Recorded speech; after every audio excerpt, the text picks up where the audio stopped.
Chris Godinez, licensed professional counselor, also the host of We Need to Talk on every Sunday at noon, and then I post it up to social media. This video is for educational and informational purposes only. The views and opinions stated herein are mine and mine alone. They do not represent the ACA, the APA, or any other therapist for that matter. Boom shakalaka done. I'd like to thank my sponsor, well, it's on either side, BetterHelp.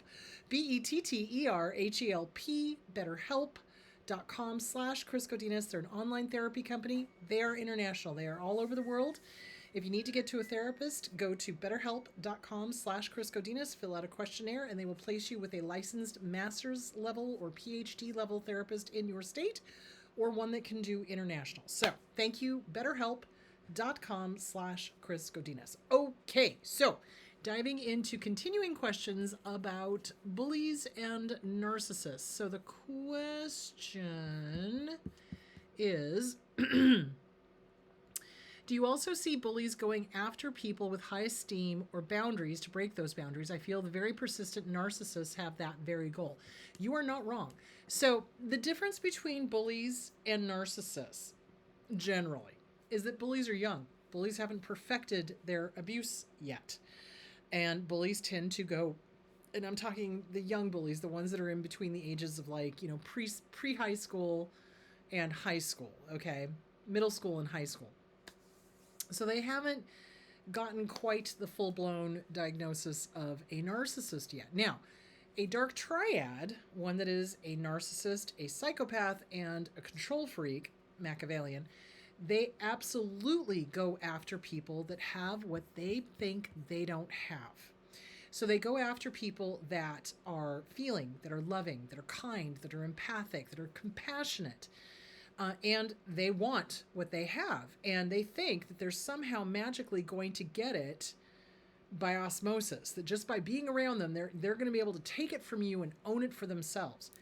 What they soon find out is they don't feel any different because they don't feel. They don't have that empathy cog. They don't love the way we do. They don't feel the way we do. They don't have compassion the way that we do. And so when they realize that they're not going to get what we have just by being around us, that's when they start trying to kill us emotionally, physically in some cases, but definitely the verbal abuse, the emotional abuse, et cetera, et cetera, et cetera, because we have something that they don't. And in their little crazy minds, how dare you? How dare you? How dare you have something that I don't have? How dare you? You can't. If I can't have it, no one can. That's literally the way they think. So basically, when you come across a dark triad, that's when they no longer stop, kind of thing. It's like if somebody has got something they want, then they're very, very persistent because they've got that Machiavellian control freak. They've got the antisocial psychopath thinking, and they've got the narcissistic thinking. So yeah.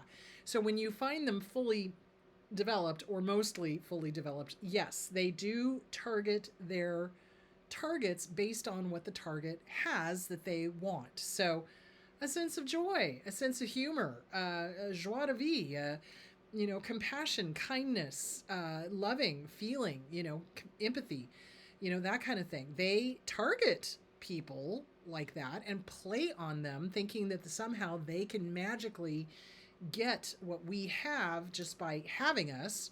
But then once they realize they can't, and they don't feel any different, and they haven't changed, and they don't feel good, and they don't like themselves, boy, howdy, they set about to destroy their target of abuse. So yes, when the dark triad is fully developed, 100%. Bullies, not so much. Bullies go after, when they're younger and they haven't fully developed, not a full-blown narcissist, not a full-blown antisocial, not a full-blown control freak. As they're developing, they go after easy targets. People with no self-esteem. And that's how they help themselves, in bunny ears, feel superior to people, is because they pick on people that don't stand up for themselves, that aren't assertive. There's a difference between assertive and aggressive. Bullies are aggressive. People who say no are assertive, okay? Because bullies will stoop to physical violence and verbal violence in order to get what they want. So basically, bullies go after the defenseless. Bullies go after those who are not going to stand up for themselves, those who are timid or fearful or whatever, because it's an easy target. It's an easy ego hit. It's an easy supply. It's a super easy supply. If you pick on a kid that's not going to defend themselves, and you're a bully and you beat them up or you call them names or you humiliate them in public, oh, that pops up their ego like nobody's business. It's an easy supply hit. It's their cocaña, okay?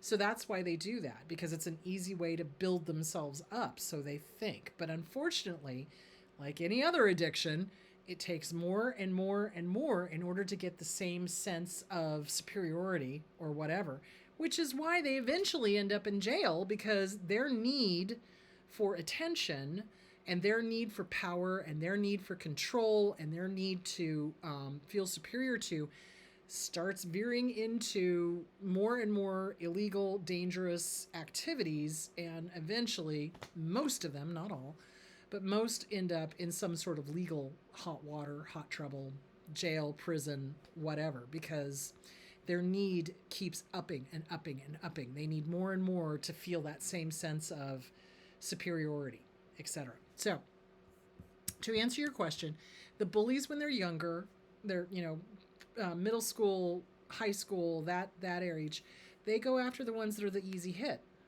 because it's their cocaña. It helps build them up, But then they keep needing more and more and more and more. And that's why the abuse keeps getting worse and worse and worse and worse. They don't stop, but they don't necessarily go after somebody that has something that they want, okay? At least in the early part of their criminal career. When they become full-blown, when they're full-blown narcissistic personality disorder, when they're full-blown antisocial, when they are full-blown control freaks, et cetera, et cetera, et cetera, yes, that is when they start targeting people for what they think that we have that they don't, and that they think they can take it from us. So if you'll notice, a lot of abusers suddenly take over a person's hobbies or career or whatever, because they're trying to become them. And there was a great quote. It was Oscar Wilde. Let's see if I can find it. Flattery is the sincerest form. Okay.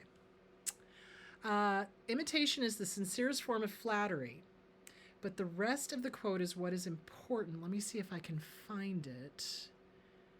Let's see if I can find it. Okay, this is by Oscar Wilde. Okay, let's see. Come on. There's a second half to it.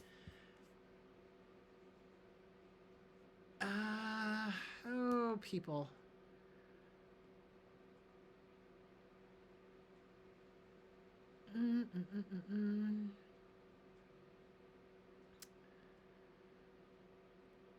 Okay, well, so Oscar Wilde said that, imitation is the sincerest form of flattery, but it was basically saying, but that person is never going to become the person that they're trying to imitate, essentially. So they do. They try to become us. They dress like us. They cut their hair like us. It's creepy as all hell when they do that, because they think that if they look like us, that somehow suddenly they'll become us. Now, that's when you're delving into a lot more abnormal psychology.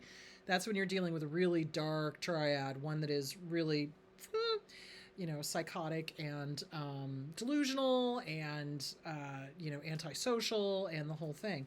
So, yeah, they do that because they think that they can be somehow manifest or become us by acting like us, dressing like us, et cetera, et cetera, et cetera. And that does happen. That really does happen with abuse cases, especially if it's a female abuser. So they do tend to try to mimic or become somebody when they're not. So, yeah, yeah, it becomes pathological when they absolutely copy them. Now, there's aspects that you can, I like this style or I like that style. That's totally normal. But when you're like, oh no, if I act like them and dress like them, and I will become them. No, it doesn't work that way. So yeah, they do that. Anyway, I hope that answered the question. So this week on We Need to Talk with Chris Godinez, I'm going to be talking about the importance of privacy. And I'm going to be talking about how abusers do not respect privacy and why it is so important to make sure that your privacy is really locked down tight, especially if you leave one of these people or if you're going no contact with toxic family. So we're going to talk more about that. Okay, guys, well, go have a great week, and I'm going to do the next one for Wednesday. So I'm going to do Monday, Wednesday, Friday, because that's really all I have time for. So there it is. All right, I will talk to you later. Bye.